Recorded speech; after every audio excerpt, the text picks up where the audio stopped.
run the Museum of Interesting Things, which is a traveling museum.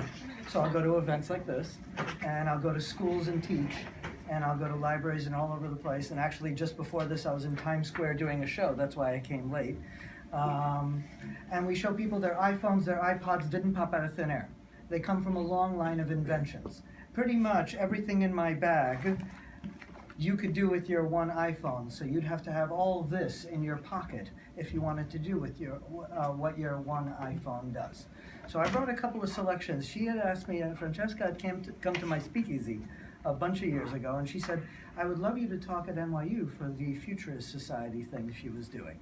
And I said to her, you do realize I run a museum, which I don't have anything from the future. It's hard to get items from the future without a time machine. But she said, oh, then you'll think of something. So I thought I came up with the name, which was perfect, Back to the Futurist, which works out perfectly because a lot of the items we think are today or the future were actually invented 50 to 150 years ago. So I put together a long list, and it ended up being several pages long. So I brought a small selection here, and there's more outside over there. So when you leave, come walk over there, and you're actually allowed to touch. It's one of the few museums in the world you can actually touch things and enjoy. So now, first of all, being that it's futurism, I brought a very rare magazine. What year is it? So this is, let me read it out so that I get it right. And of course, they didn't put it right on the cover. It's the future, clearly. So I'll leave that to you. All right, good. Alvin Toffler, yeah, Future Shock. Now, of course, we all have computers. So I brought for you, but how far back do computers go? Of course, I brought my floppy disk. The 8-inch floppy. But how far back do they go? They actually talk about the loom. Whenever you hear about the loom, they always say, oh, the loom is the inspiration for the computer. It was the first mechanical device that was programmed to make something. And it goes back hundreds of years. So finally, I actually also am on the board of the Steampunk Society in New York, and we do an event in Massachusetts. Some guy had this block of wood sitting on a table with all this bric-a-brac. I looked at it, I said, oh my God, is that what I think it is? Because you're the only person that even appreciates what that is. You know what that is? I said, yeah, it was the piece of the loom. It's a big, heavy thing. I do have it in my living room. I love it so much.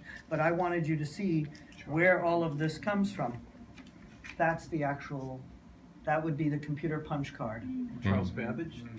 Like the Babbage machine, but it's before the Babbage machine. By the way, I don't know if you heard, but Babbage actually started building it. Yeah. And they found the parts, which I was amazed by. Would you explain to the people who are not familiar with Charles Babbage in 1810 got a grant from the royal, from the King of England to build a difference engine, is what he called it. Essentially a calculator that was run by steam and powered by wooden punch cards.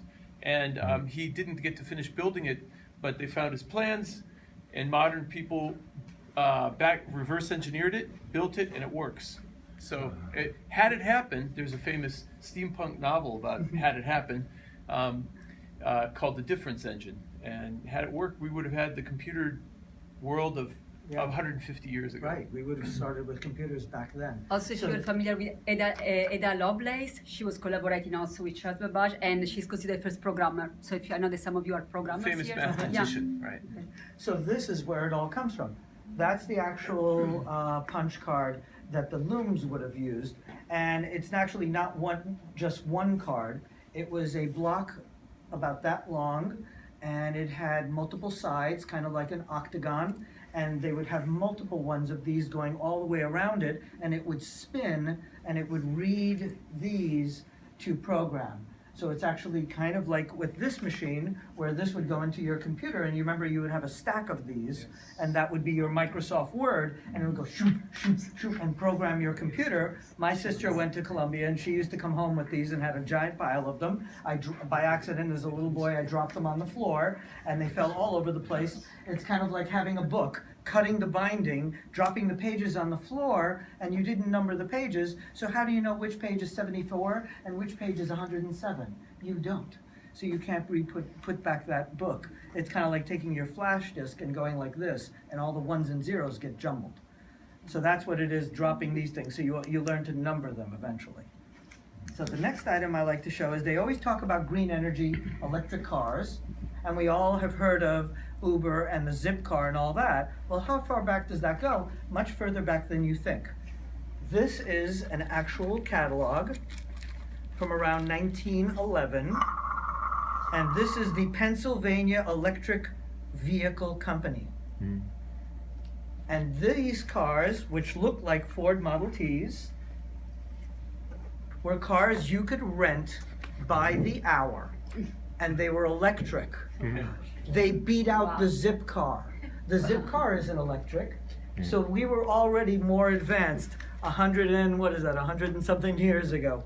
So I'm going to leave that over there and you can take a look. So this is another one of my like future retro. Like I said, we all know the Zip car. We just didn't know the Zip car began in about 1912. Were they popular? They were pretty popular. This was Pennsylvania and they had a New York branch too. I managed to get the Pennsylvania brochure just randomly one day. I couldn't believe it. So you've heard of the iPad. You would think the iPad was their modern thing that revolutionized. Well, actually the Newton was the beginning of that. And some of you probably, any of you remember the Newton? The iPad began in 1992. This is the original iPad. It was called a Newton. People did not get it in 92 yet. They couldn't understand this, and it did not take off, and they just reinvented the wheel many years later with the iPad. But that's the original iPad. I've actually done shows in schools, and I've had teachers go, yeah, I had that thing. And one of them turned it on and started using it. And I'm like, that's frightening. You're as old as dust. Now, of course, we've all seen a 3D movie, right? How long do you think we've had 3D? What do you think? 5 years, 10 years, No. 20 years? 150. You're actually 1,000. pretty close. I'm going to give you a hint. Who is this man? Stereoscope. Abraham Lincoln. Abraham Lincoln? Abraham Lincoln. This is a 3D picture of Abraham Lincoln. And since Francesca has known me, I'm actually on the board of the New York Stereoscopic Society, which we need to talk. We also do a lot of virtual reality. All of those bunch are part of our group. So we researched it and we found out 3D actually begins before him. If we're taking pictures of Abe Lincoln, 3D began before that. Photography began 1839, and as soon as they started doing cameras, they started making cameras with 2 lenses. So just like your 2 eyes, when you're looking at me, you're actually seeing 2 of me, not 1. And your brain puts it together. So they would make cameras that would take 2 pictures at the same time, and they had these devices, stereoscopes. This is from the 1800s, and these are very rare ones. This is actually a diablerie. The diablerie were the devil slides. They were from around 1850s, 1860s, 1870s. If you know Brian May of Queen, he actually wrote a whole book on this. These were done by 2 French artists. One was a sculptor, one was a photographer. The sculptor made sculptures of the devil and his skeleton buddies. And he put them in scenes he thought hell would be like. But he thought hell was like Coney Island. So he put them in trapeze acts and one-wheel bicycles and having all this ridiculous silliness. And then the photographer photographed them in 3D.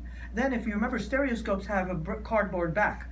He took out the cardboard back, then he poked out the eyes of every skeleton and hand-painted them in red gel in 1850 and 1860. So when you look like this, it's the devil and his skeleton buddies having a whole lot of fun. When you look in the light, all the eyes glow red in 3D. So there you go. I'm going to pass this around to you guys. We'll start with you, and then pass it. And what you do is you move it like that, you focus it in, and then you'll see the 3D image. So you want to grab the stereoscope with your other hand, right, and then focus it in. Wow, your eyes are really bad, huh?